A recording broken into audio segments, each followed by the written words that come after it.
سلام داملای شیرین سخن، از شما خواهش دارم که به این سوال من جواب گردان. نماز بامداد قضا شود، در کدام حالت خواندن درست است؟ بعد از شام درست است یا بعد از پیشین؟ نماز شام نماز قضا وقت ندارد. بامداد قضا شد، تا پیشین میخوانی، بعد پیشین میخوانی، پیش عصر میخوانی، بعد عصر میخوانی، بعد شام میخوانی، همه صورت جایز است. کدام حالتی ده که نماز قضا را میخوانین البته به البته جایز میشود، درست میشود. سلام علیکم و رحمت الله و برکاته. بردارو مرحمت ماشین گرانیسا خانه سکنه انشاءالله خدمت دائمی برادران خانه سکنه انشاءالله خدمت دائمی. бе пул ҳиҷомат дар шаҳри Москва ширкати шифофармо ба шумо пешниҳод мекунанд ҳамчунин дороҳои гиёҳӣ барои простатит, қавӣ намудани мардонагӣ, дароз намудани муҳлати ҳамхобагӣ, барои қадро баланд кардан, барои мӯи сар ва риш баровардан, барои фарбе ё хароб шудан, барои меъда, гурда, писариазм ва витилигоро низ пешниҳод менамоянд. боварӣ надоред, худи ҳозир ба номерҳои дар рӯи экран буда занг занед. шифофармо дар хизмати шумо. ассалому алайкум домлои азиз, من بر نماز شما از کوچه چرمگری پایان می آیم. شما را از محبت بسیار چند بار در خوابم نیز زیارت کردم. یک شب خواب دیدم شما و خودم و حضرت عمر یک جا نشسته اید. حضرت عمر می گوید که کمی صبر کنید، رسول اکرم می آید. دیگر نمی دانم که پیغمبر را دیدیم یا نه که این که بیدار شدم. این چه خیل خواب است. من چند بار گفتم من تعبیر خواب نمی کنم، لیکن وقتی آدم خواب میبیند حضرت عمر یا یک عالم، یعنی یک آدم نمایانی که در راه خداوند نمایان شده است، وقتی وای مثال شما در خواب میبینید، این یک معنای او را دارد که ایمان شما قوی شده ایستاده است، ایمان شما کامل شده ایستاده است. خوش به حال او برادری که حضرت عمر را در خوابش میبیند، حضرت ابوبکر را در خوابش میبیند، حضرت عثمان را در خوابش میبیند. این در هر خواب داخل نمیشوند.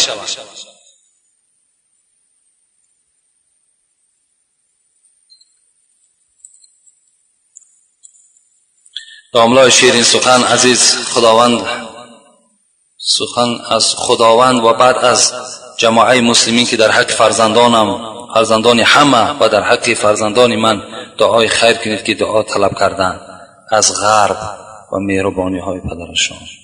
یعنی برادرایی که در سفرها هستند، تحصیل علم میکنند یا برای رزق روزی رفتند، خدای مهربان آنها را صحت سلامت برده، صحت و سلامت به خاندان برگشته و آمده در جمعیت و در دین خدمت کردن را خدا نصیبشان بگردانی. آمین یا رب العالمین. السلام علیکم داملای محترم. در محله ما داملا امام تسبیح بعد نمازها را بلند نمیخواند. قوم در حیرت ماندند از ترس ملا امام آیا بخوانیم یا نه. بلند خواندن تسبیحات 33 بار فرض است یا سنت؟ التماس جواب دهید. حضرت ابو هریره میگوید قال رسول الله صلی الله علیه و سلم من سبح الله فی دبور كل صلاة 33 وحمد الله 33 وكبر الله 33 وتمام 100 لا اله الا الله وحده لا شريك له له الملك وله الحمد وهو على كل شيء قدير غفرت خطاياه وان كانت مثل زبد البحر. پیغمبر خدا گفتند هر کسی بعد نماز 33 بار سبحان الله، 33 بار الحمدلله، 33 بار الله اکبر میگوید و 100 کلمه این لا اله الا الله وحده لا شریک له انجام میدهد، خداوند مغفرت خطاهای او را میکند اگرچند که مثل کف که بحر که خطا داشته باشد. از این خاطر ملا امام هم که گفت شما هم برابر ملا امام همان تسبیح ها را گفتن بگیرید. خواه نماز بعد نماز شام هم شما تسبیح ها را بگین، بعد هر یک نماز تسبیح ها را بگین. انشاءالله خداوند مغفرت گناه های شما را میکنه. درود و رحمت خدا بر شما ای داملای محترم. خداوند عمر شما را دراز و با برکات گرداند. از شما خواهش دارم همین موضوع ها را برآمد کنید. من یکی از مخلصان دائمی این مسجد هستم. این برادر سه موضوع را برای ما پیشنهاد کردن که همینها را بسیار خوب میشود برآمد کنید. یکم قربانی حضرت اسماعیل، دوم حضرت ابو حنیفه را ترجمه حالش را، و سوم درباره تربیه فرزند. انشاءالله همینها بعد موضوع قیامت خدا خواسته باشد در اراده و در نیت ما هست. البته این عید قربان، نزدیکی های عید قربان که مخصوص همین قربانی حضرت اسماعیل است به شما انشاءالله میرسانم. السلام علیکم داملای شیرین سخن و شیرین بیان. ما یک گروه زنهای کوچه چرمگری پایان نماز تراویح میخواندیم. در این بین سوالهای به میان آمد که با عقل آدمی درست نمی آید. یکم، جوگی را نان دادن اوبال بوده است. دوم، چیزی که به جوگی صدقه میدهی باید به زمین بگذاری تا که زمین گواه شود. و سوم، کتابهای چاپ شده که در بازارها میفروشند ما میخوانیم، خواندن آنها نادرست بوده است. کمینه کمترین سوالهای دراز میدادگی شما برای من معلوم است، اما من میخواهم همه زنها بفهمند. رسول اکرم صلی الله علیه و سلم گفتند رد السائل ببذل یسیر. هر وقتهای طلبنده که اگر خانه شما آمد با اندک چیزم که داشته باشید و یک خرسند بگردانید.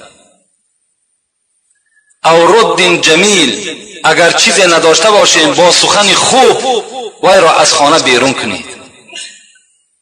فإنه یأتیکم من لیس من الانس ولا من الجن ینظر کیف صنیعکم فیما خولکم الله.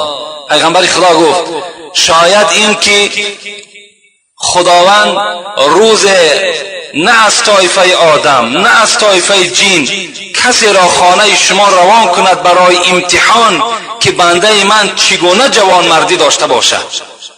شاید این سائر، این طلبنده آدم نباشد میگوید پیغمبر. شاید یک فرشته را خداوند در همین صورت تبدیل میدهد و خانه شما روان میکند تا که بنده من چگونه قدرت دارد، چگونه معامله دارد، شما را خدا شاید که این طریق هم بسنجد. از این خاطر گفتن حتی سوره و الضحی را نگاه کنین و اما السائل فلا تنحر. خدا میگوید با جانب طلبنده شما داد و فریاد نزنید، طلبنده را گپهای قبیح نگین. شاید وای طلبنده نباشد. خداوند این گونه امتحان ها هم بالای ما و شما میکند.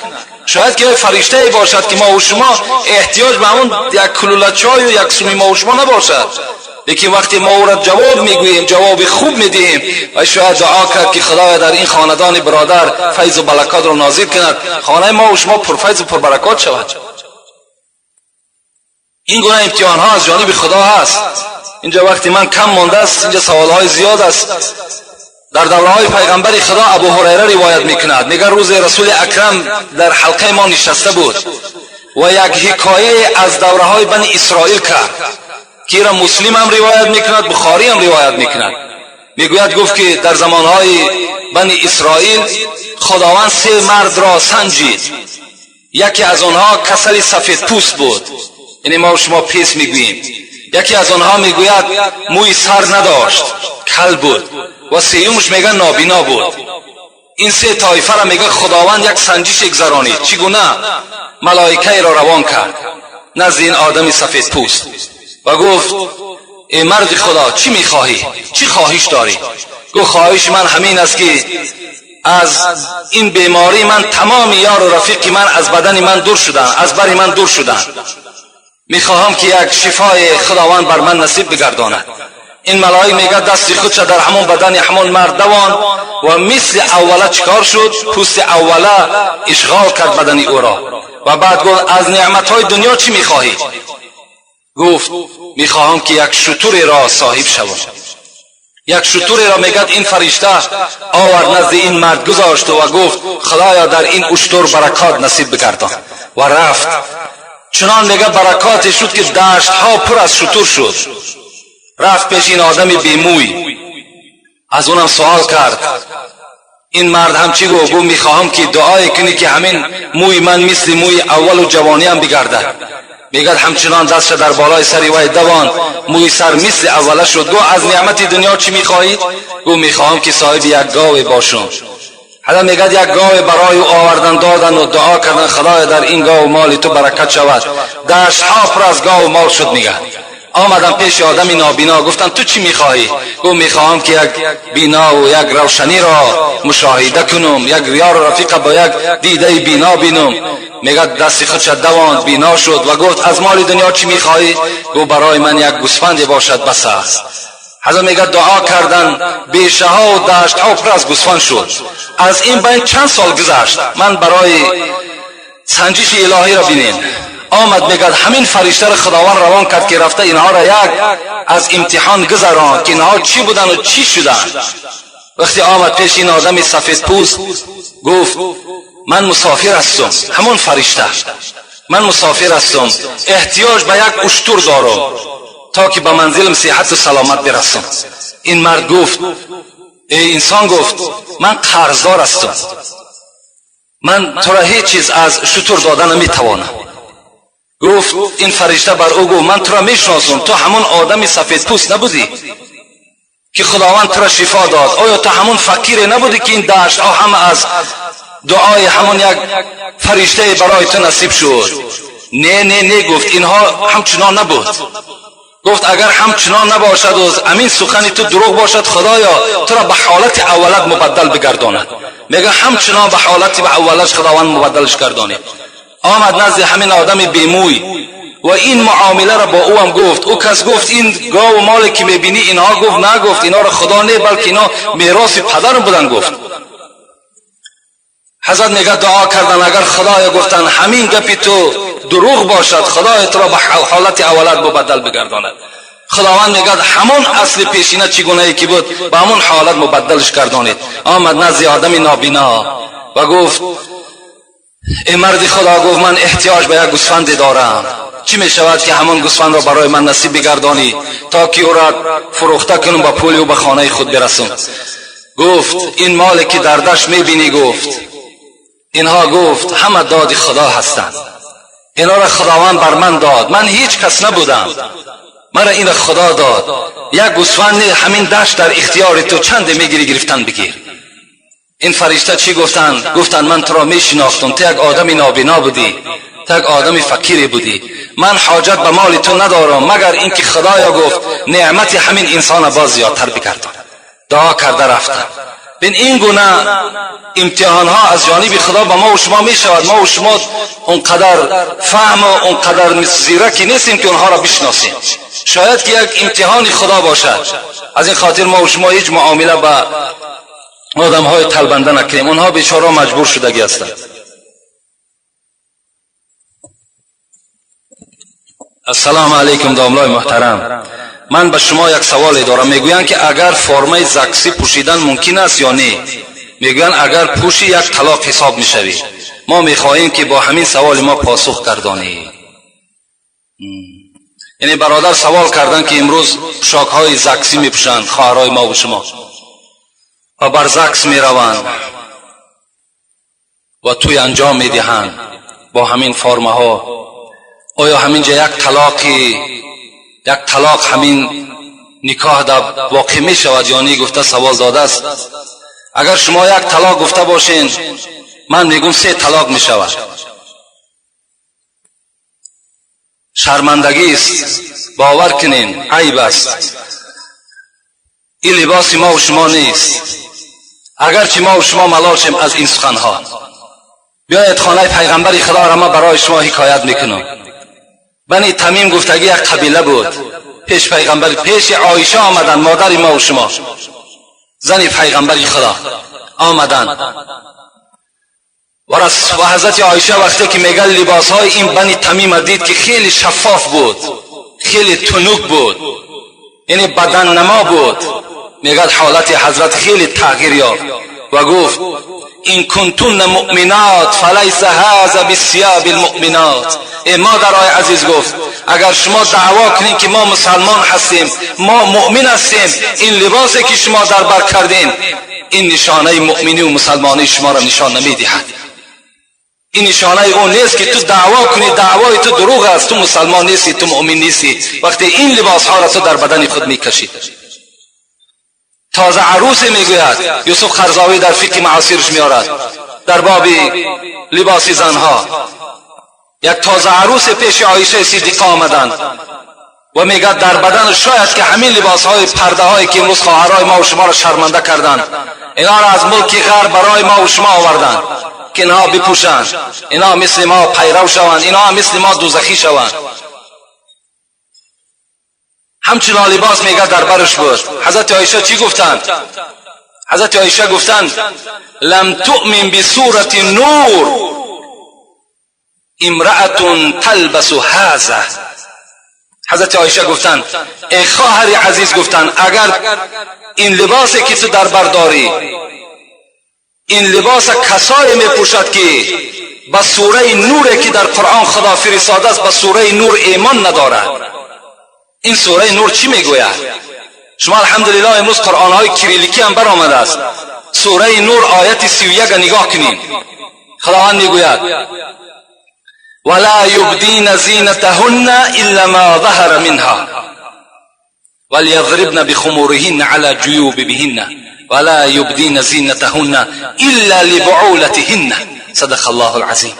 خدا میگوید ای خواهران، ای بندگان، شما وقتی لباس میپوشین لباسی بپوشین که بدنهای شما نتابد. وقتی رویمال در سر میاندازین چنان رویمال اندازین که گردن و گوشهای شما را بپوشاند. تفسیر نصفی نزد من است، حنفی مذهب است. حضرت میگوید در اینجا مطلب خداوند این است که گوش، گردن، دستها، بازوهای زن همه اینها ستر هست. اینها را خدا گفته ایستاده است که باید که انسان چیکار کند؟ باید اینها را پوشیده بگرداند. اگر ایمانی بر خدا داری، ایمانی به سوره نور داشته باشی، این لباس ها را اصلا در بدن نمیکشی. و وای به حال هم برادرایی که همین لباس ها را از راههای دور میگیرن میارن و سبب گناه کردن همین مردم مسلمانی کولابی ما و شما میگردن. در گناه کردن چیکار میکنند؟ یاردم میکنند.